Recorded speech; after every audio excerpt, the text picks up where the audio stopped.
And we are live. Welcome, guys, to the Elite Dangerous podcast. I am TheRFSpark, and I'm here today with St. Michael's. Hey everybody. We have plenty of topics to talk about today. We spent a few weeks, I think, discussing and talking about some of these topics and coming up with some of them. We did get a couple of them to discuss about from the comments and also from DMing. So yeah, how about we jump into this, Michael? What's the first topic of the day?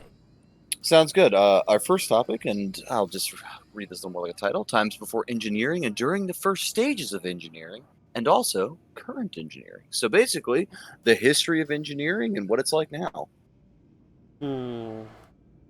When did you start playing the game? Were you before engineering, Michael? No, I wasn't that. I was a little later into the game. I was definitely around after engineering had started. So I don't have all the experience. I've had a lot of friends like you and others who have kind of told me the pre-engineering days, which I have to say I'm a little jealous of. They sounded pretty good. Um, but I think I know enough about it that I could certainly give my opinion on the subject. Very true. Uh, yes, as an old timer myself, I was definitely around before engineers was a thing. I remember way back when I started my channel and started playing Elite pretty much right after the beta. I had a Cobra Mark 4 that I pre-ordered with Horizons because I did grind up to the Cobra Mark 3 or not Cobra, yeah, Cobra Mark 3, and I got kind of bored, and then the Cobra Mark 4 came out, so I was like, ooh, a special ship that can probably go out and do things. So I basically was just like, well, I haven't explored yet. That's kind of one aspect of the game I haven't played, so I went out with it in an unengineered exploration ship for 6 months.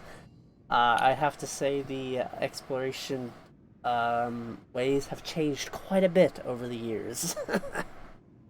Yeah, I've definitely heard that. I know the jump ranges back then without engineering were much smaller, and I actually have mad respect for you early players who did explore because back then, now, we have these 70, 80 light year jump ranges on some ships, and which makes life a lot easier.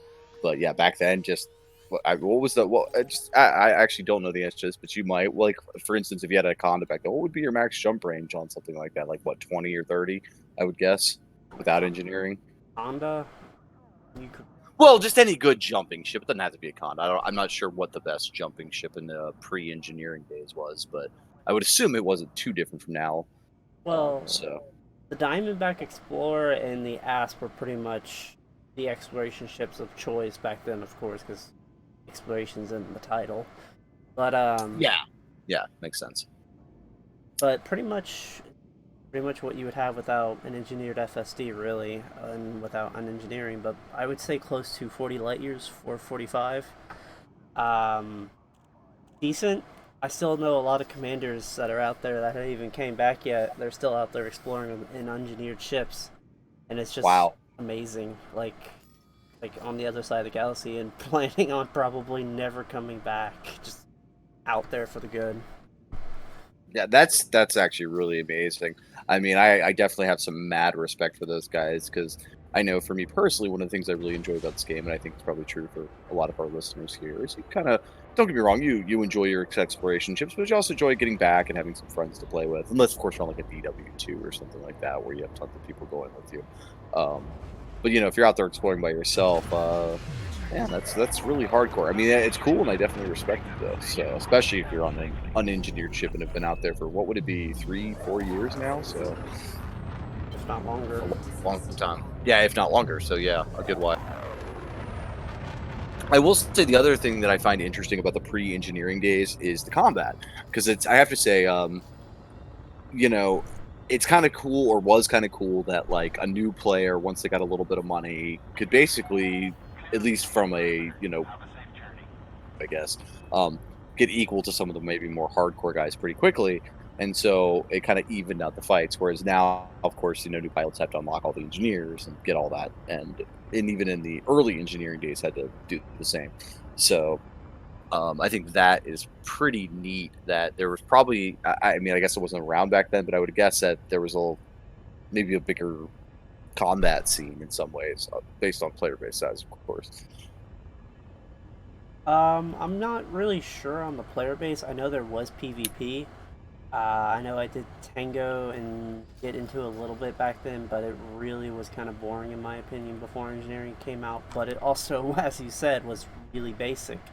And I feel like that's where CQC kind of came in and filled that little bit of a role. But at the same time, I feel like since engineering's came out, we're kind of spoiled. Well, I guess what I mean by that is a good PvE build and a good PvP build weren't as maybe distant as they are now. Where I know a lot of new players, or even some players who've been around a while, who just don't really feel like doing the engineer unlocking. Well, they'll build up an A-rated ship and they'll go like, well, I'll just go fight NPCs. Then, of course, if a PvP or somebody who's engineer jumps in, they're usually dead in the water. Whereas back in those days, it would have been a little different. You would have been able to defend yourself, and you would have been on relatively equal footing. Obviously, there's still different in builds. You can still improve your ship by having a better build than somebody else. So definitely there were still ways to give yourself advantages or certain types of fighting and stuff like that. But I just think that would have been a really cool thing to be a part of. In fact, I have to say it's one thing I really wish I had been around to see. It's something that disappoints me that I, joined the game later on after engineering, so I never really got to experience it with stuff like that. So I think that's pretty neat personally. Yeah. I feel like basically PvP back then was basically just hardcore PvP or PvE now. It's thermal Yeah, kinetics because PAs were kind of hard to use since they weren't engineered. I mean, they still had the same stats, but even an unengineered PA is kind of bland. well, I've heard even the fighting styles were different. Like I remember hearing a lot of PvPers who told me like in the old days that like for instance, you never really went all FA all. You always sort of did toggles where you might go FA all for a turn, but you generally went back to FA on. And only in the last couple of years has it sort of flipped to like if you don't know FA off, you might as well not be PvP or PvPing. You better know what to do there. So I Yeah. think that's another. I think that's another interesting evolution, which from engineering. Although that probably would have happened anyway over time, as some guys realized, hey, we're much more maneuverable this way overall. Let's just stick to this. Very true. Um, and you said you were around for the first iteration of the engineerings. I came in like shortly after it, but now that one I do know a lot about because, like I said, I came in very shortly after it, and so I had a lot of people tell me, "Oh, you're so lucky," because which is funny because I feel like I was lucky and I wasn't. Because obviously it was a lot more mats and your rolls were very random and stuff like that and all this, but like there were also the god rolls, which I have heard many people talk about, where you can get stats that are even better than modern G5, which is really cool. Now, obviously the gambling part of it really sucks because like to get a god roll was pretty hard to do. So that's a lot of mats you're throwing out there and a lot of grinding. I think we all, even if you're a good grinder and you know the sites to go to and everywhere to go, like Jameson's Crash Site, Coley DC, and all those others. Um, even if you know those things, if you're just gambling on rolls, that's tough. And some of those I don't even think were available at the time. Like I'm not sure Jameson's Crash Site was available at the time, or at least it hadn't been discovered. It probably was around, but it just wasn't discovered. I don't think. Um, so yeah, like I said, that one I'm not quite as jealous of. Like I said, I really do am jealous of the people pre-engineering, the random rolling engineering that it started out with.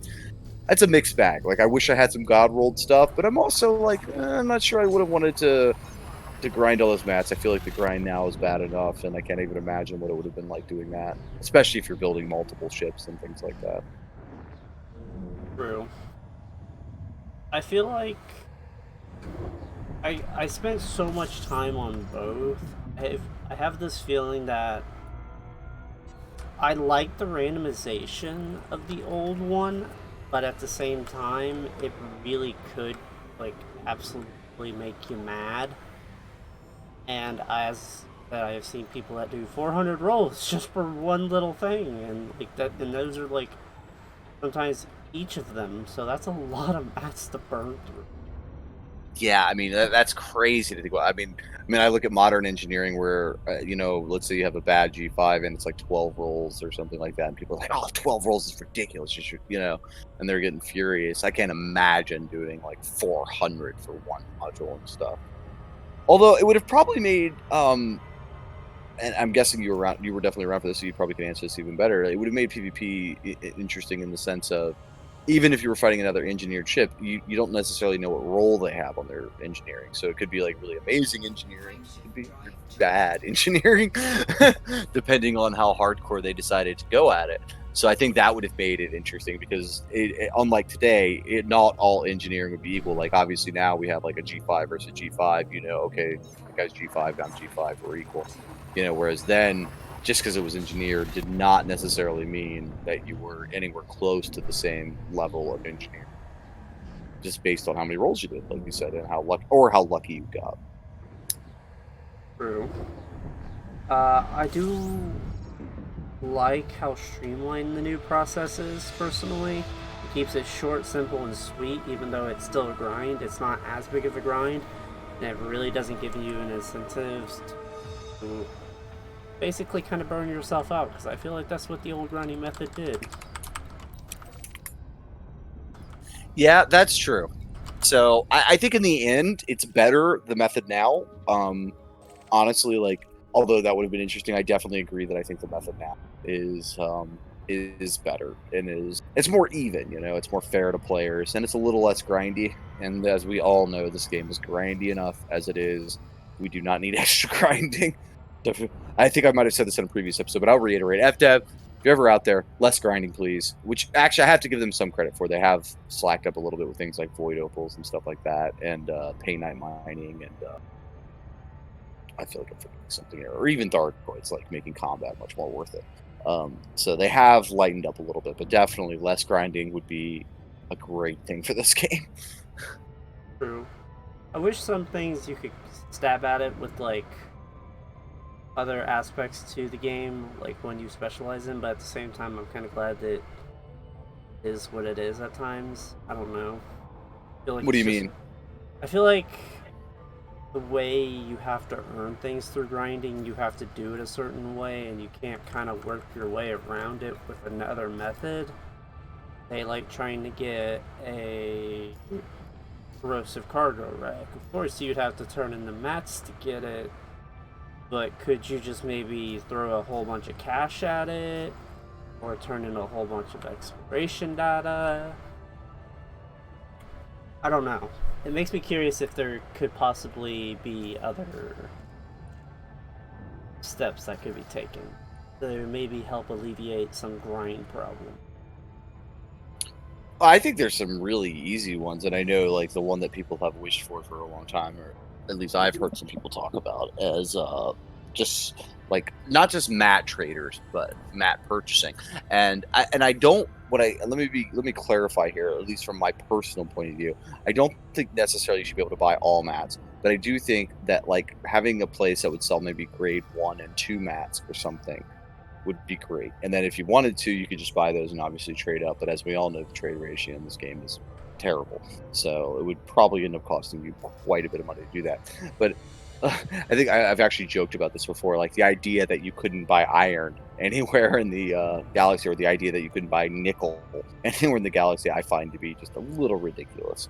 So I think it would even make the game more realistic, which is something Elite seems to kind of try to pride itself on anyway. I mean, obviously there's Thargoids and a few things that are a little out there, but in general, it's like, hey, you know, we try to stick to real physics and real places and a sort of realistic storyline that's like, hey, this could be a possible thing that actually does happen, where instead of being so fantastical like some space games like to do. So I do think that that would be cool and a good way to sort of alleviate. And it would also be good for the more casual players too, because you know not everyone's interested in making G5 PvP ships. A lot of people are just like, hey, you know what? I just need G2 on this or G3 on this, and that's really all they care about. And it would be great for those people, you know, because that way they could get some engineering done, but not have to do necessarily the hardcore things that you know us combat pilots do. Very true. I don't see in my opinion, I don't see a problem being able to buy mats since there is no way to buy them outside of games, so there really is no pay to win aspect, really, in my opinion. Yeah, because I mean with credits. Let me make that very clear here in case anyone doesn't understand. I do not mean paying FDev $6 for mats. I mean using your credits. And who knows, you could even do it all the way to G5, but if you do, just make them astronomically expensive. Like make a G5 Like you can get 3 G5 mats for say 20 million or 50 million. You know what I mean? You could make it expensive enough that you're almost like, is it even worth the money grind? You know what I mean? Or is it worth doing it that way? Because you could definitely make it expensive enough that, but like I said, make the like maybe do that for G5, but then for like the cheaper ones, like make it like a 10,000 credits or 100,000, where it's much more reasonable. So it's sort of like it's like the lower level ones where we all get tired of going to pick up some iron or nickel for this or that, usually synthing or something like that. You could just easily get it, but you have the option to buy G5. But hey, it's going to really, really, really cost you, where it might not be worth it to buy it. But the point is, I think you can easily balance the system and put something in like that without totally removing the grind. And it's not like, as we all know, credits aren't a grind. It's like, even if I do use a bunch of credits to buy mats, I still have to go void open mining, or I still have to go painite mining, or I still have to go kill goids, or whatever way you like to earn money is. It's not like you're not still grinding the game. You are. It's just maybe you're doing a version of it you like a little more. Very true. You think that covers the topic pretty well, or do you have any more statements for it? On current engineering,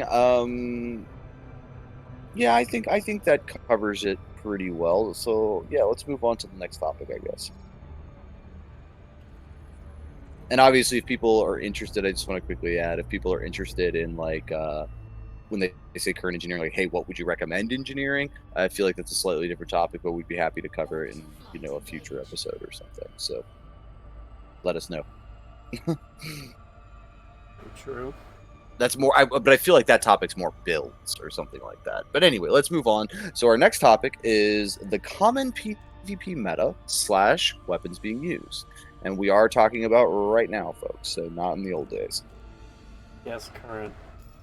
I feel like the current meta, and I have always kind of just agreed with a lot of people, things really need a rebalance or something to shake the meta. The meta has been the same for a while. I will agree. I mean, let's just say it. All right, everyone. I guarantee if you have it, put your prey hands together. Everyone FGL, right? Like that is the meta, the ultimate meta, the FDL with PAs. Now we might have a little variation on engineering. You might even have a little variation on numbers, but it's pretty much consistently going to be some PAs with at least one rail, maybe two. Pretty much. I was personally never happy with the way the FDL was. Sacrificing a lot of optional internals for 2 extra utility mounts just never sounded good. Yes, you get quite a bit of maneuverability, but as I said, I'm just not a fan of it. Well, as you know, I'm not the biggest FDL user either, but I do see why it's the meta. I think we sometimes undercount the utility slots because then, and every hardcore PvP pilot out here is probably already saying it. Boosters, it's the ability to have, say, 4 boosters and 2 chaff, or 4 boosters. I mean, 6 utility mounts, because as we all know, those boosters are just critical for PvP. And those extra boosters are what does it, man. In my personal opinion, what makes up for the lack of optional compartments, almost by itself, single-handedly, is the number of utility slots and the ability to put on, like I said, 4 boosters and like 2 chaff. And if you have 2 chaff, any PvP pilot will tell you, every gimbler out there is effed.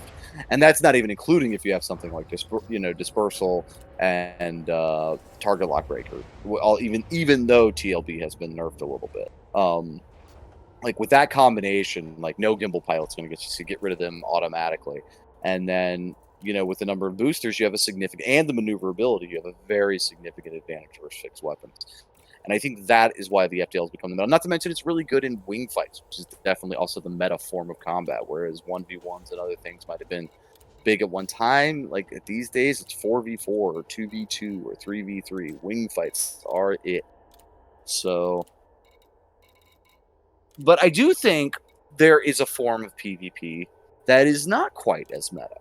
And now this one's a little more not talked about as much, but I feel like it's a very actually big part of PvP, or at least organic PvP, maybe not necessarily organized PvP leagues, and that's big boy ships.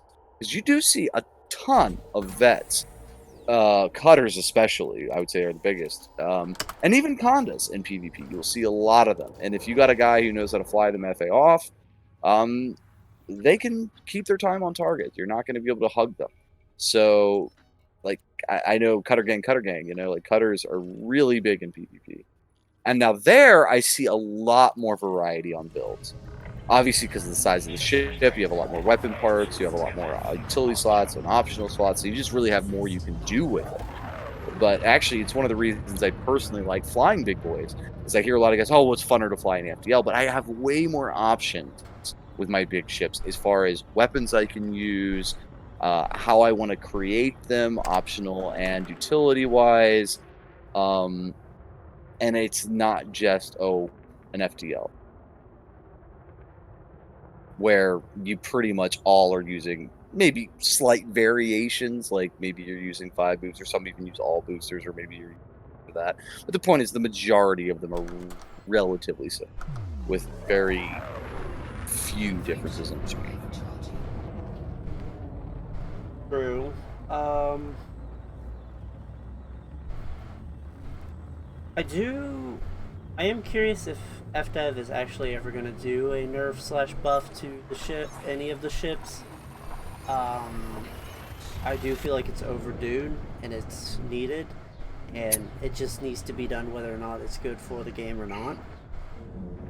Or Yeah, I agree with you. I do think there needs to be a rebalancing of ships. I'm not saying nerf the FDL into the ground before FDL pilots get mad. I'm not saying that, but I do think that we need to make other ships a little more viable. Just because, I mean, I think I've even heard this from a few FDL pilots, not all of them, but even a few. I mean, it's got to me, it got very boring to fly the same ship every time. And that's true for big ships too, by the way. I switch between, personally, I don't have a favorite between the vet and the cutter. I switch between them because I just get tired always being in an FDL or always being in this. I want to be able to flip my ships. And you really can't do that with the current mechanics. true. I find myself always wanting a challenge, so I use pretty much every ship. And I'm pretty sure I'm known for liking the Crusader, which is probably my next favorite ship, close to the Python and after the Crate.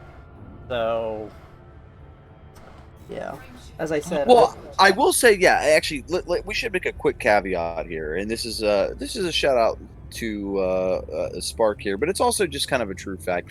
I will say that if you're talking strictly 1v1s, I think I take a Crate Mark II any day of the week, and I think most, even some of the most hardcore FDL pilots, if they're being real about it, in a straight up 1v1, a Crate does have a pretty good chance in that fight. I feel like all of the ships shine in a 1v. Like, they Mm. all can bring something different and all bring flavor, which I love. That's why I love 1v1s. I know getting into a huge wing fight is really cool. Even I agree. Even I'm kind of wanting to get into it. But I love the 1v1s. There's hardly any weird variables. There's no interruptions. There's no craziness. It's all just the ship and the pilots going head to head. Yeah, no, I agree. I think 1v1s are sometimes underrated. In a lot of ways, I actually sometimes prefer them because they're so much easier to organize. Because I'm sure people from PvP here, if you've ever done any league fights, or even not even league fights, but just some regular, hey guys, you want to let's wing fight? You have to wait for everybody to get organized. You have to have everyone line up. It's very, You get the surfer gods on your side. yeah. It's I mean, I've literally seen it where it takes over an hour. You know what I mean? Whereas the 1v1, it's like, you ready? You ready? Let's go. And then boom, you're good to go. So I will say, like, that's pretty cool. But and I do think that the variety of ships that can be is definitely a lot better too. Because there's a lot more ships that can really, for whatever reason, seem to just be able to handle the 1v1 situation, like even with an FDL much better. Like I said, I think like a Crate Mark II, of course, with its just greatly thin profile, if you're in a jousting match or something with an FDL, that gives it a pretty good advantage. Um, and stuff like that. Um, so yeah, definitely, I would agree about the 1v1. Yeah. I feel like I would just love to see the classic ships come back alive.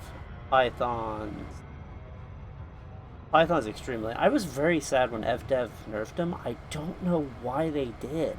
The old school profile is what the crates is now. I don't know if that's because they didn't want them to be too similar, or if they just had the crate in the roadmap, or what. But I would What's just funny about it is my personal opinion is they kind of did it for the reason that we want the FTL nerfed, which is, well, everyone's just going to fly Python, so we better nerf these. So yeah. that way people use more ships. The Python and FDL used to be the big boys that would fight each other now back then. Well, I feel like FDev used to be more willing to take on their community in the sense of, hey, you might not like this at first, but we have good reasons and we're going to do it. Whereas now they seem to pretty much, and when I say now very loosely, because I think this has been true for the last year, maybe even 2 years, where they've really gotten to the point of just being like, oh, we're just going to do whatever the majority wants and stop, and we're not fighting. Yeah, they also are doing. I'm really sad that they basically are doing nerfs, but not listing them in patches or just saying anything in general. I don't know if you've heard about the recent mine nerf. Actually, no, I haven't. I've heard about a few others, but I've not heard about that one specifically. Why don't you tell me what that is, and our audience, of course? Basically, whenever you launch a mine, it basically needs 5 seconds to arm. Like it's not a direct contact thing anymore. Ooh, well, that actually will really nerf them because I know one of the more common tactics used to be sort of doing the almost, I guess you would call it carpet bombing, where you kind of fly over the opposing ship very close and sort of just drop them all right on top, so they, all made contact, or at least most made contact. Yeah. So yeah, that's a pretty big nerf. Not what's funny about this, I'm not even sure why you would nerf that because I'm not saying mines were useless by any means. Definitely, there were good mining pilots out there, or mine pilots out there. I shouldn't say mining, because that's a different thing, obviously. Um, but there was definitely pilots who used mines who were pretty good, but I never felt they were overpowered or overused or some huge problem. So like, it's kind of odd that they would nerf that to me anyway. I agree. People are listing it as a glitch currently right now, and hopefully that might get FDev's attention to maybe change it back. They did do the drag drive, or the Yes. drag munitions thing, which even then, that's a little, like, I feel like that was a bit blown out of proportion. It was annoying, but it was kind of obviously what that thing was meant to do. Do you know what's funny about that story? There's actually a little bit of funny. Is I know personally a lot of the people who were some of the biggest complainers about that actually, after a few weeks of using it, liked it. But then by that point, FDev had already announced they were going to revert it back to the previous way, Yeah. and they did it in classic FDev fashion. We're reverting for now, and we'll see about changing in the future. Like basically saying we're still right, but we're going to do this because you're demanding it. Which of course at the end just means they were scared. But actually, like I said, what's hilarious about it is a lot of the people who were complaining about it, like, ended up. I don't want to name any specific names, but just basically ended up saying, you know what, it's not that bad. It's actually maybe even a little good. And then, like I said, FDev had already heard so much negativity that they just changed it anyway. So, but I always found that a wee bit funny about the whole drag munition, I guess, buff in that scenario. Yeah. Was I feel like that kind of broke the camel's back, and it basically just started making FDev kind of start doing these things without telling us. I don't know for sure. I'm not 100% for sure on that. I think there could be some truth to that. Like, I don't have proof of it either, but like, and actually, if you read the forums, like, I understand getting mad at FDev. I get mad at FDev all the time, but there are some people out there that are just really just downright nasty, sociopathic, and just go crazy about almost any change. Sometimes it doesn't even seem like it has to be anything major, it's just any change. And I have to say, like, almost more so than any other game I've played. I mean, there's always trolls, there's always negative people, but it just seems like on FDev especially, or with Elite especially, that they're almost the majority. Whereas normally they're the minority. Usually it's like 25, 30%, and the rest are sane people. But it seems like a lot of the posters are just, whew, some scary folks, man. Very true. I usually don't try to bring up many negative things because, I mean, obviously it's a game. It's gonna have patches, buffs, nerfs, and things, so things are due to change. The only thing that really needed reported, in my opinion, are glitches and bugs, and obviously problem children. Other Yeah, than yeah. that, I'm not really too sure. I know there's the next heated discussion that I've always heard for being nerfed and also buffed, and it's not really a nerf or buff, is the new FSS scanner. And people are just either really freaking happy about it or they're just really goddamn pissed about it. Yeah, and that's kind of been true since it came out. Well, I will say on that particular one, I don't think FDev's going to backpedal. I think they put some serious development in that, some time in that. And I think there's enough people who like it that they're not scared. So I think that's here to stay. But I definitely agree with you. There were some people who's pissed about it. And you know what? I was a little upset with it at first, but once I kind of used it and kind of saw how it worked, I'm really not that bothered by it anymore. I mean, it could be mildly tedious in some ways, but they also did some stuff that I think people don't really think about that really helps us. Like for instance, when you map a planet, being able to find some things that you used to have to find with coordinates is so nice not to have to be able to do that. I don't know if anyone here listening ever had to use the old coordinate system where you had to drop on like a specific site using coordinates, but that was a pain. I can remember sometimes taking 45 minutes to an hour just to get to the exact coordinate position on a planet. And I'll admit I wasn't necessarily the best at it, but it was certainly something that took a lot of time to learn and quite aggravating. Whereas now being able to just map the planet and get the sites, and I'm not sure that's true for everything, but I know it's true for a lot of things. That is a lot easier. So that is one mechanic that I definitely am okay with. I'm actually But very happy with it personally. I find nothing wrong with it other than maybe the few bugs that it has, but other than that, I think it's the best thing in the world, and it's a great addition to exploration. well, we've strayed a little bit off topic because we're supposed to be on common PvP meta. I definitely agree with all that. But Sure. I feel like we've kind of covered most of that. If anyone's interested in getting on more into like the big boy stuff, we can talk about that on another episode. Maybe you can specifically ask. And like I said with the first part, if people are more interested in maybe talking about some actual builds and what we use or what we recommend, you can definitely do that. But I don't know about you, Spark. But you ready to move on to the next one? Yes, very much. Okay. Now this one is actually, if I recall from you telling me, is from one of our listeners who had this question, which was the use of macros in voice attack. Yes. Um, Macros and voice attack has been around in Elite Dangerous basically since the dawn of time of Elite Dangerous, basically. Um, I was a firm believer way back then that I thought they were cheating, but since FDev says it's fine, and it really, the advantages it gives is obvious, yes, but I feel like it's kind of fair and really something that really should be in because kind of doing everything by hand sucks. So, yeah, I think it's kind of fine now. I'm actually kind of come to terms with it, and I think it's something I don't think I could get rid of personally. I don't know about you. I use them as well. I will say personally, I'm okay with them. I just wish they would put them as an in-game feature because I Yeah. do think it's slightly unfair to force people to basically download. And a little shout out if you're interested in a program that can give you macros, auto hotkey or voice attack if you're willing to spend a little money. Auto hotkey is free. Um, can give you the ability to do those macros. And if you're lazy and don't even want to type them in, shout out to Axie. You can actually go to the AX flight manual and they have a preset uh, link that'll actually do the bindings for you for pip management on auto hotkey. So a little shout out there. But like I said, back to what I was really trying to say. I do wish it was an in-game feature because I do think it's a little unfair to basically go, "Hey, we're going to allow these in-game, but we're also going to force you to download a third-party, program that you might not want on your computer." Not that these programs aren't safe; they are. There's no problem with either one of them. They're both very safe programs, but in general, you're still forcing someone to put something on their computer that they might not want. And for all we know, although as far as I'm aware, they work well with most programs. They might interfere with something else.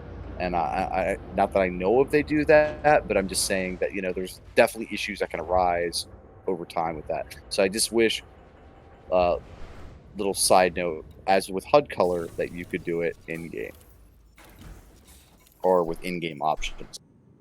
Pretty sure HUD color requires tampering with or messing with the files. Yes, it does. It does, and that's kind of that's why I said the quick little. My point being that I don't want to have to mess with outside stuff, and that includes the files of this game to make some what I would consider to be basic things that are considered okay in the game. Like it's really, I just as though it's challenge. It's not challenging to be able to put in some HUD color options, and it's certainly I don't think that challenging to put in a way to do your macros with hotkeys. You could just add as a hotkey option basically. So but in general, I just want to also reiterate that I'm fine with them. I think those programs are both very very good. I have no issue with them personally at all, and I do think that if you're interested in doing PvP, especially, that they are almost a requirement. There are some people who do manual pit management still. Like there are some hardcore guys. Shout out to you dudes. But in general, most PvPers need those macros or are at least enhanced by them. You're a better pilot, in other words. Very true. I did hear you say something that kind of did catch my attention, though. Um, Okay. and you said voice attack is something you pay for. Um, I thought voice attack. Well, maybe I maybe don't know as much about it. I'm pretty sure voice attack, or is it just the voice packs? Maybe I'm confusing. I'm actually not sure, but at I least thought there was a small like. I don't think it was very big by any means, but I thought there was a small download fee. I know auto hotkeys free for sure. Like that's yeah. 100% free. I thought there was a small amount you had to pay for. I know you had to pay for certain voice packs. I know that. So if you want William Shatner to talk to you or something like that. But as far as I thought the program itself cost a little bit, but I could be wrong. I could be wrong, and if I am, please correct me. I don't want to mislead our viewers here or listeners, I should say. True. Um, Back then I remember it costing. I don't know. I got mine such a long time ago. I don't remember. Like I said, I don't remember it being very much, but I just have this feeling I heard from a couple of people, and I think I even looked it up myself, where it was like $5.99 or $6.99. I don't, like I said, I don't remember it ever being very much money or anything like that, but I thought it was a little bit. I could be wrong on this, so you know what, everybody, let's just assume that I don't know that answer. I can tell you the voice packs cost money. Either way, both those programs are great. Go to either one. I will say Voice Attack has a few more extra things you can do just besides pit macro, so you might want to look into that one. In fact, I believe we might even get into that topic. So, actually, you know what? That's a perfect segue. What about voice commands and the other advantages of voice attack? I believe you are a voice attack user, so you probably know better than anybody. Yes, I use quite a bit of my voice attacks. Um, be mostly on my stealth ships. Um, it's a person that writes a lot or types a lot and plays games a lot. Trying to minimize the amount of stress one puts on their wrist or hands can always be somewhat nice. Pretty sure you also suffer from this too, Michael? What wanting to free my hands up? Basically. Yeah, yeah. I mean, I definitely suffer from. I don't have voice attack personally, but I think you probably know the reason for that. Is uh, if any of you who listen, hang out with me, or ever meet me, you'll notice that I hang out in voice chats a lot. I'm pretty much. I don't. I don't do a lot of the Discord typing. I just jump in a voice chat and hang out with my friends and my fellow people. So yeah, unfortunately, that kind of kills voice attack for me because I can't be every few seconds landing gear down, engage hyperdrive or engage super cruise or whatever commands they use. So I do think it's cool, but unfortunately I am not a person who can really take advantage of it. Fair enough. I feel like all these programs have basically pushed Elite Dangerous to a new limit, kind of. I don't know if that makes any sort of sense, No, no, but no, it does. I mean, you basically expanded what the game's able to do, even if it's with third-party programs that aren't cheating. That isn't cheating. Of course, we all know cheating, of course, but which has been talked about by many other elite podcasters. So I don't think we need to go much. Either way, it's bad. But yeah, I think it does really enhance the experience, and really, they're not even the only one. Like, think about like ED Market Connector or the EDSM or all the other little programs that help you with engineering or exploring or neutron highways or what have you.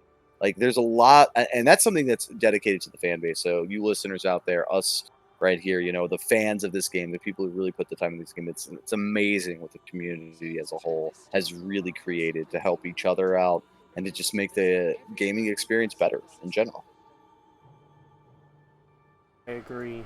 I'm a big fan of all these third-party tools that Elite Dangerous has gotten. It really does show the growth of the community over the years, and it makes me happy to be part of it, in my opinion. But yeah, Yeah, yeah, definitely. Well, shall we segue to our next topic? yes. Okay, I feel like we can kind of tie two of our topics together here, because this just came out as well. The recent Dargoid activities slash the Enclave, which is, of course, for those who don't know, is the newest interstellar initiative from Elite Dangerous. I have to say, I'm kind of happy, but I'm also kind of disappointed. As an exploration pilot, I'm very happy. But as a normal Yeah, you Elite got an Dangerous, exploration CG. I mean, come on now. yeah, but at the same time, just I was hoping for more.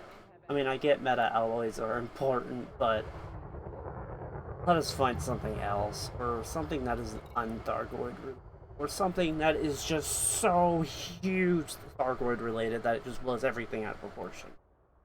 I don't know. Well, it seems like they're definitely trying to go with the whole Thargoid thing with these interstellar initiatives, and actually, that kind of makes sense because for any of you who really pay attention, at the beginning of this year or actually late last year, they very specifically came out and said this year would be like the year of the Thargoids or the year of the Thargoid. So I think that's why you're seeing these interstellar initiatives really focus on things. Even with the last initiative, what was it all about? Getting a new Guardian weapon. What do you use those for? Fighting Thargoids. Um, this one's about what? Meta alloys. Where meta alloys? On the Thargoid. So it seems like they're definitely keeping up with the theme and that they're really trying to push the whole Thargoid thing onto the community. And I think some people really appreciate it. I'm sure like groups like Axie and the Hive and Vampire Ponies and other, really powerful, big AX groups really appreciate it. But I have a feeling there's a lot of pilots who are just like, hey, man, can we get something else? So I kind of see both sides of it, I guess. Very true. Um, I don't know. I mean, yeah, I do want to see more of these exploration CGs, but I feel like I still want multiple CGs. Like, there's a lot of things that this game needs to get done while it's still up and running and fully communionized or whatever. I don't know. Well, I think they are to a point. Like, I mean, in all fairness, they did and are between these interstellar initiatives giving the community goals, and most of them, from what I've seen, have been ones that were players suggested, whether it be the Sagi community goal or there was that other player group that won the one right before the Interstellar Initiative. I'm kind of blanking on them. But the point is that they've been taking the community goal suggestions. And so they've kind of done it 50-50, where they kind of do a month of their Interstellar Initiatives and they kind of do a month of like player suggested CGs and then a month of Interstellar Initiatives. Um, so I do think they are trying. But they also seem to be really pushing this whole Thargoid agenda. I think the issue with it is one, what you've gained for all the work you do isn't that great. Like, I mean, we've only had one Interstellar initiative complete, but basically, people worked on what was it, two or three separate CGs. It had a month-long Interstellar initiative thing to basically get a taxi system that's not that great and an extra weapon that most people, especially the AX community, really don't like. And as a AX pilot, in fact, just a little shout out to my own group here, Lavini's Legion. We got second place last season. Woo! And don't worry, Hive and Vampire Ponies, we're taking a little break so you guys can get back up there. But we got second place, so go us. Um, but even the LL AX pilots, and we're pretty good at what we do too. Um, it just was a useless thing, and it was very It was basically a copy and paste of a regular multi cannon where you can send AX ammunition at an exorbitant rate, that's another thing that a lot of people really mad about, especially on Say's pods, was like you have to synth more. Like, I'll admit that it's cool that you could add them on top of Guardian weapons, but to be honest, a lot of AX pilots, fly medium ships like Crate Mark IIs and things like that. Where really, if you're carrying flak launchers or heal beams with you, or pulse concordant sequence beams with you, you don't really have room for them anyway. So not only are they weaker, more pain in the ass weapons, but they're not even better than what you already have. So the only ships that might even be able to take use of them would have been things like cutters. And so I do hope, and I'm not sure that there's been any award announced, or I should say reward, excuse me, announced for this CG or this Interstellar Initiative, I should say. But I really hope it's better than the last one because that last one was highly disappointing. I will say that I am happy that it is a vast improvement over the traditional CGs, but also at the same time I kind of miss the CGs because it was kind of a big fight fest, which is kind of nice. It also just kind of let me get riled up and each other to death, basically. Also, if we get rewards from these interstellar initiatives, I guess I could live with it. Yeah, I think that's the one cool thing is we do get rewards, and I'll reiterate again. At least we do have some regular CZs in between. Although I think people were kind of pissed about the first one. But we do have, or not like the first Interstellar Initiative CG because of how far out it was. But I think in general we do have regular CGs again, at least in between. So like that's something. Um, I think the other problem, though, and this is a little off topic, but kind of on the same area, is I think a lot of the PvP communities is kind of getting sick of the game. I've really noticed some people dropping off. In fact, I know some really recent news, which I believe Yamato and Star Squatch came out with a video where they deleted it off their computers, and anyone in the PvP community knows those were two of the best pilots, two of the most hardcore PvPers in Elite, and to lose some pilots like that is kind of saying something. So I think the PvP community as a whole is kind of hurting a little bit right now. So that's, like I said, a little off topic, everybody, but it does in the end tie into these interstellar initiatives, lack of CGs, lack of things for pilots to do. Because as Spark said, I think we all know most CGs were battle fests, at least in open. Now, if you're in a PG or solo, then it was probably much simpler for you. But if you were in open, yeah, those were war ground. And you better be ready to go in. And even if you were just hauling, you better have some shields and be able to escape a gang because someone was coming for you. What do you think about We're talking about Thargoid activity, but what do you think about the current Thargoid activity? Do you think it's picked up? Do you think it's slowed down? I think the basic activity seems to have stayed the same. It seems like the defense targets are even the same. I will say they seem to have kind of switched targets. For a long time, they were really targeting the Empire a lot. They were really targeting independent systems a lot. They seem to be continuously targeting independent systems, probably because they're just the majority, but also because um, they're all over the bubble. But they also seem to have switched more to the feds lately. I've noticed with the last few, a lot of times there's either one or none imperial systems under attack, but there's a lot of feds. The one power group who's really escaped Thargoids like crazily is the Alliance, who has gotten hit almost zero. Um, Probably because of their placement in the bubble. If anyone knows, the Pleiades are kind of on the, I guess, from the galactic plane point of view, kind of on the bottom of the bubble. So hitting the Empire first kind of makes sense because they're more towards the bottom as well. Feds kind of have some space that's a little more towards the bottom, but a lot of it was Leon group stuff like that. But they do seem to be really hitting the Feds a lot more lately. So I definitely think there's some interest in their movements. But as far as the actual combat and defense, other than some leaderboard races, really hasn't changed that much. Most of the time, they're cleared by Sunday or Monday. Um, the incursion systems. Most people don't defend the infestation systems unless it's directly affecting a player minor faction of any kind of substance. Mostly because the AX groups want CZs, and as an AX pilot myself, I wanted them too. So a lot of times, you didn't. One, it's a pain in the ass to defend infestation systems. As anybody who does AX knows, if you're trying to defend an infestation, very few signals most of the time, and they're usually thousands, sometimes even tens of thousands of light seconds apart. So just traveling from fight to fight takes forever, and you still have to put in a very significant amount of bombs to defend an infested system. And not to mention, if you do, then you don't get the cool AXCZs or these conflict zones where you can fight, multiple interceptors at the same time while also fighting scouts, while also having NPCs, which is just really, really fun. And don't get me wrong, they're still buggy, they still have issues, but they're a lot better than when they first started, and I've had a lot of fun on them personally, especially when LL was going for its metal. True, I do like the ZZs quite a bit, even though I feel like they could use a bit of a change. Um, Very sad that these big giant battle cruisers ships can't join in and fight with us and be re-outfitted and kind of be like the old school Feds versus Empire kind of fights that you would see like in BGS or Power Play.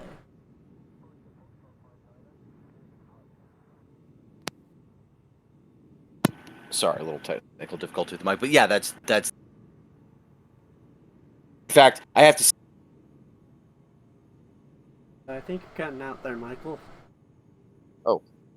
Oh, give me a second. Let me see if I can.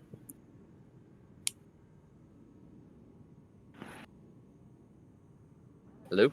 Hello. Yes, I'm here. Is that any Welcome better? back. Oh well, all right. Sorry about that, everybody. What I was trying to say was though that I think it was pretty cool. Um, like what they've done in human CCs with what you were saying, and I do agree with you that I wish they would bring that aspect of it into it. And but they kind of explained it from a lore point of view, which kind of irritated me. Where they were basically saying something, and this was a Galnet article a few weeks ago, where they basically said something like, "Well, right now we've had very little success with our cap chips and other stuff, and our best option is independent pilots." And I just have to say, from a lore point of view, that really makes very little sense to me. The idea that all these great powers would be being invaded by this super advanced alien race, and all of a sudden they would be like, well, guys, we're just gonna have to let these rando independent pilots take care of it because we're just not to be bothered or don't want to, outfit our ships. Which doesn't even totally make sense because if you read some of the older lore, you know, like the first INRA war, they were obviously very dedicated. They created the mycoid virus. They put in huge amounts of resources to study and capture Thargoids and do things like that. And now all of a sudden they're like, oh, well, you know what? Independent pilots got this. So I'm sure there might be a few people out there screaming "club, club," and maybe that's it. Maybe the club is influencing the governments and making sure they stay out of it and hoping the independent pilots fail. But I personally don't even think that makes a ton of sense because I always thought that, like, even though the club is trying to control the scenes, at the end of the day, they're more just trying to look out for their own personal survival. They're not necessarily, I think, rooting for humans to fail, which is why, for instance, like in Premonition, they got rid of the London Treaty because they very specifically wanted humans to have more cap ships and more ability to defend themselves.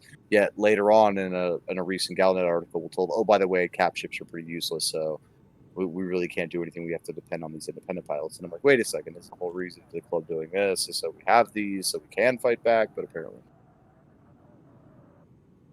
True. I feel like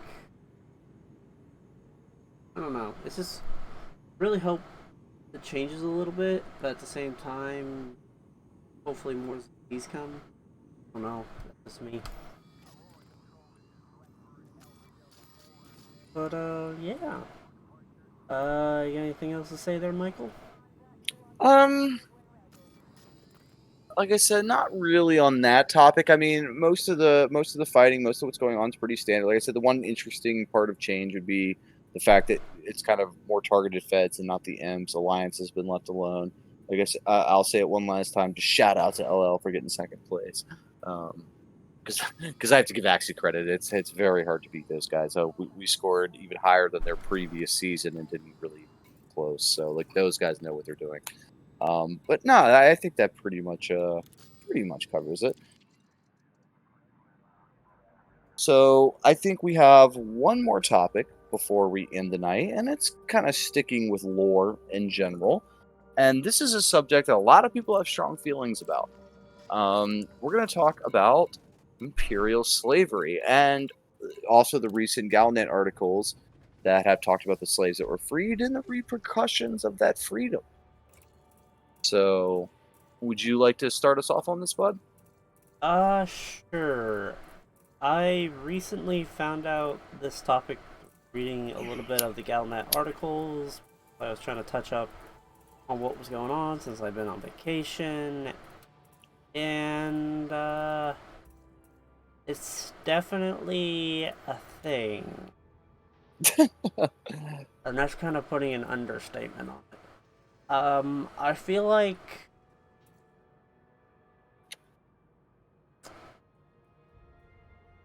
the Empire as itself fights itself more than it does the freaking feds at times, and it Hmm. kind of pisses me off.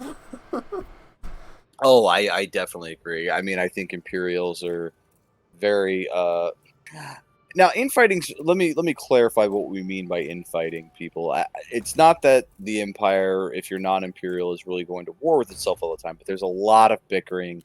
There's a lot of different goals people have, and so between the major powers, it's hard to get the groups to work together. And usually, even when they do, it's because it's a common interest that benefits the empire as a whole, or benefits both those powers as a whole. So I definitely agree with Spark that there's a lot of infighting. But onto the imperial slavery thing, let's just like I think most of us know, but just as a quick background, imperial slavery, of course, is slavery, but really what it is indentured servitude. It's most of the time you sell yourself into it, or unfortunately some other times when you get sold into it. But basically, you work for so many years to pay off a debt, and you even have rights. I think that's something that a lot of people don't realize is you have entrusted rules, can't be beat, can't have a lot of things happen to you. And of course, you have a set time when you work to be released. I would like to caveat that with that true imperial slavery, what we call imperial slaves, is different than what people like Zamina Torval does with just her quote unquote slaves that are just slaves. Those are two totally different things. And actually, the empire as a whole, anyway, does not approve of that activity. Although I cannot deny that a lot of it definitely turns a blind eye to it because it's profitable for them from a lore point of view, anyway.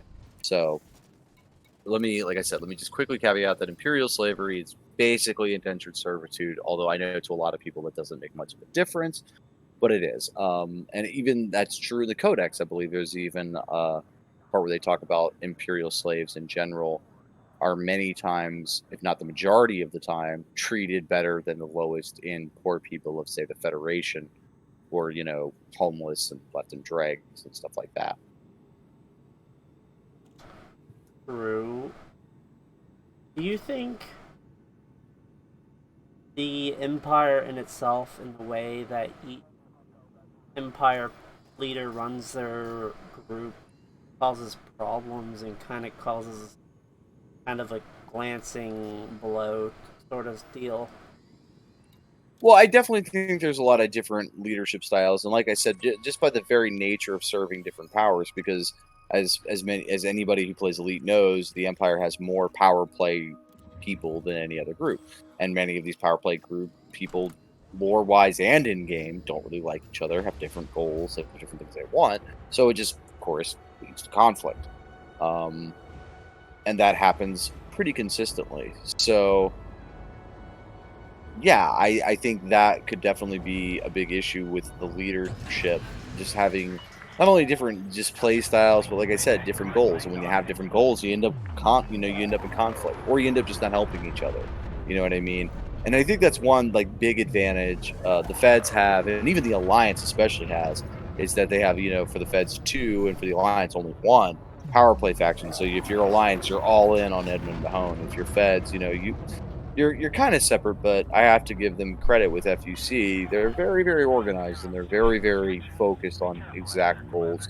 And they both FLC and FRC kind of have their own little things to take care of. But at the end of the day, they're going for the exact same things, whereas the Empire is not always doing.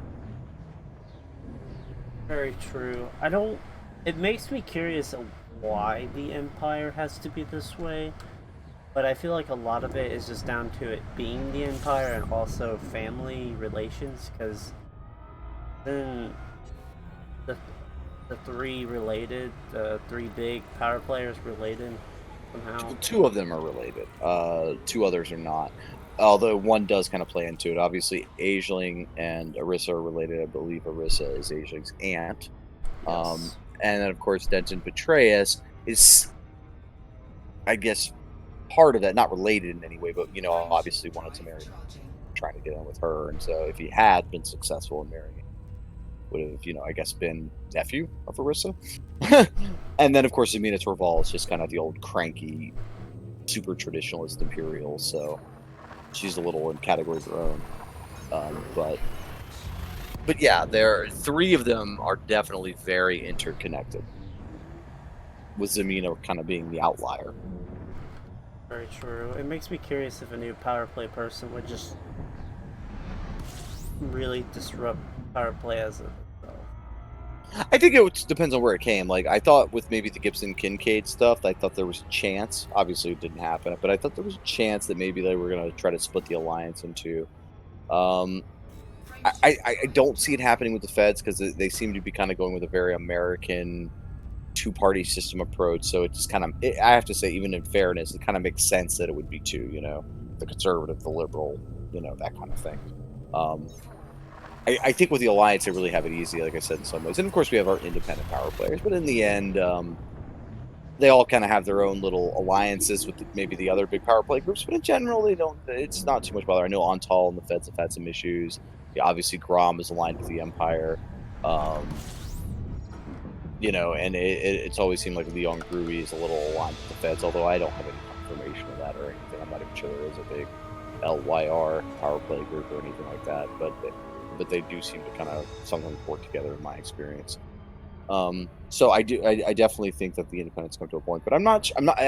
So back to your original question, I think that if a power play or a new addition to power play were to affect the game, I think it would really, really depend on where they put that new power play faction. And by the way, if you're listening, you have to please don't add another Imperial force at the top. True. You think the Empire could ever have a unison or combining? What's funny is, I think it should in some ways, because if you actually really get down to it, it's a very authoritarian government with the Empire at the top, or the Emperor, excuse me, the Emperor at the top, and so it kind of in a lot of ways makes sense for it to have fewer players, because it's a dictatorship if you really get straight down to it. Now, true, it's more of an oligarchy dictatorship, but at the end of the day, the Emperor's got the say. She can overrule, and it's above the law, even above the senators. Like, where it's also in lore that senators are above the law, but it is also clear in lore that the emperor is above the senators and can hold them accountable. So the point is that at the end of the day, the final say rests with the emperor. So it's kind of funny to me that the most authoritarian government, meaning the one that should have the least parties, has four, whereas a group like the Alliance, where you assume its literal name is the Alliance of Independent Worlds. The idea that Edmund Mahone has like no opposition in this whole independent system is just kind of crazy to me, because that would be the truest and closest form to true democracy. And I would imagine with something like that, you would have tons of people vying for power, constantly. In fact, that's what always been some of the sort of, because if you really get down to the Alliance, it's kind of a confederacy. It's not really a federal government. It's not centralized like the Federal Republic. It's more of a loose amalgamation of equal states or equal planets that are states, and they kind of form this. So the big downfall throughout history for confederacies in general, or the confederate type of government, has always been that self-interest comes first, and you're not required to necessarily help the central government. And so therefore, like for instance, if the Alliance were to declare war, a lot of systems could just say, hey, we don't agree with this war, we're not sending ships, that kind of thing. Whereas a strong federal government, kind of like the Feds have, the Feds, you don't say no, you send your ships. There isn't even an option to say no. True. So, Well, I will say, before we get totally off topic, I just want to quickly address, when we were talking about slave issue, the whole reason we brought it up was the new articles, which was 4,000 imperial slaves get bought by this group called Autonomy, who basically go, hey, we're freedom fighters and we want your freedom. And they free these guys, and then all of a sudden they're like, oh, by the way, you're free. All right, so what do we do for food, water, jobs, transportation? Oh, well, we're not going to help you there. You're free now. Good luck. And so there's this one world where they were freed on that's like being overrun by immigrants and now crime, of course, because these people, now that they have no safety net, this is kind of back to the imperial and the servitude and their rights, who have no safety net, are all of a sudden clamoring on what to do and where to do.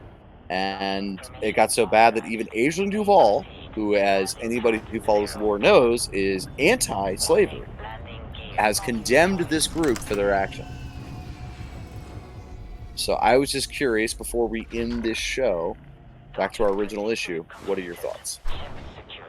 I think that everyone deserves freedom, and the fact that everything is pretty much kind of basic, I feel like they could have gave him a bit of a hand. I mean, obviously, giving away freedom is, of course, lovely, but maybe setting up a base or setting up some kind of habitable area of some variety would be nice. Maybe a joint project between the empires of itself. This Okay. could have went better. Well, I know you're a big blue-haired princess supporter, so that makes sense coming from you.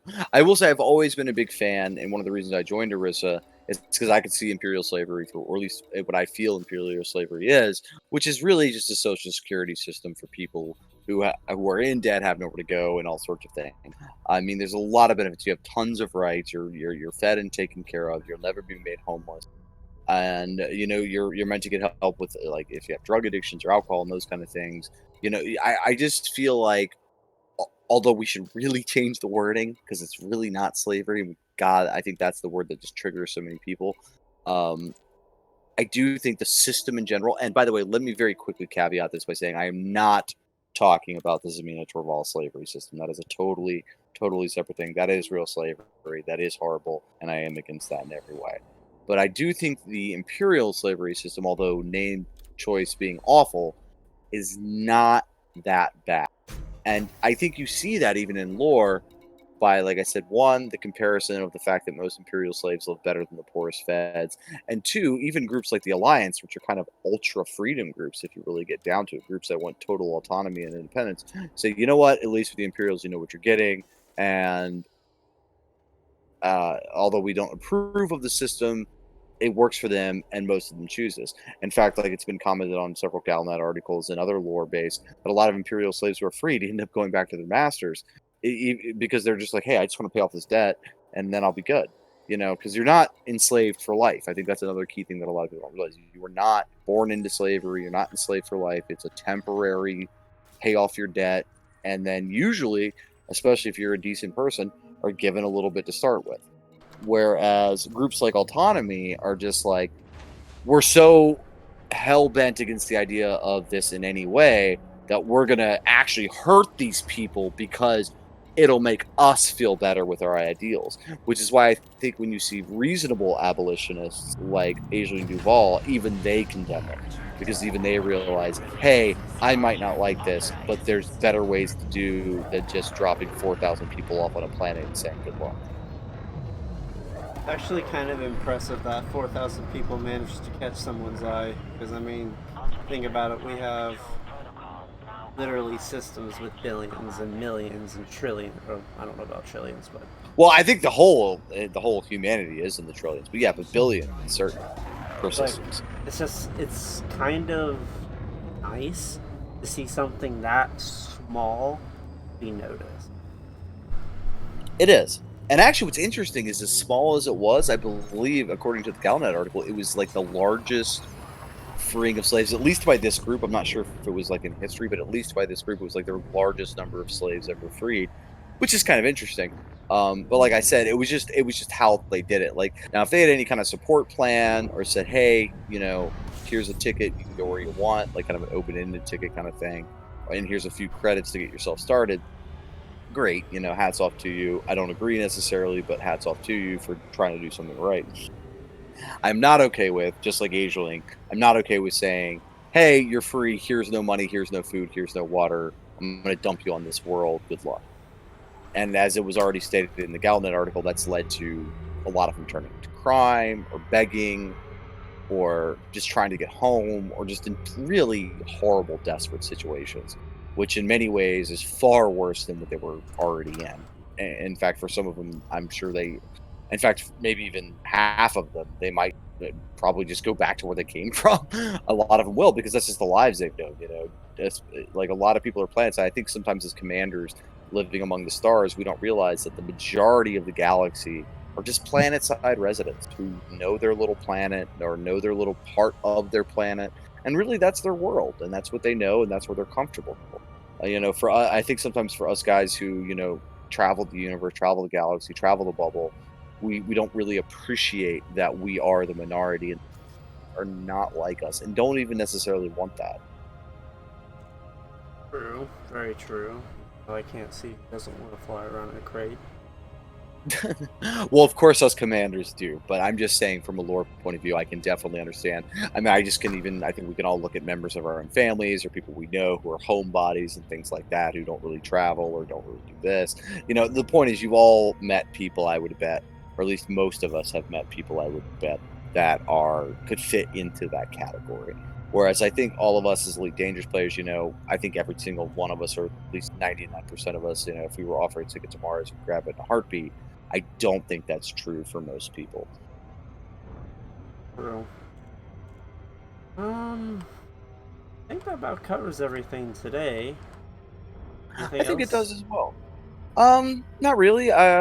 This has been, as always, awesome. I think we covered some really good topics. I think if I recall you telling me this, everyone, we're kind of switched to a more of a 2 week, sometimes 2.5 week format, just because Elite is a little bit of a slower game, and we don't want to exhaust every subject too fast. So, but I think in general, we're definitely going to keep doing this. And I hope if you enjoy listening, please tell your friends, please tell other Elite players that, hey, these guys are, fun to listen to or can at least give you some useful information. So, like and subscribe, the RF Spark. And thank you for listening. Yes, guys. Please do leave a like, subscribe, it does help the channel, and also put in the comments any questions, suggestions, and feedback. I do appreciate it, and so does Michael. Yes, we both do. So, any questions, any comments, please ask us. And until next time, Spark, Catch you on the next one. See y'all. fly safe, Commanders. Watch your six.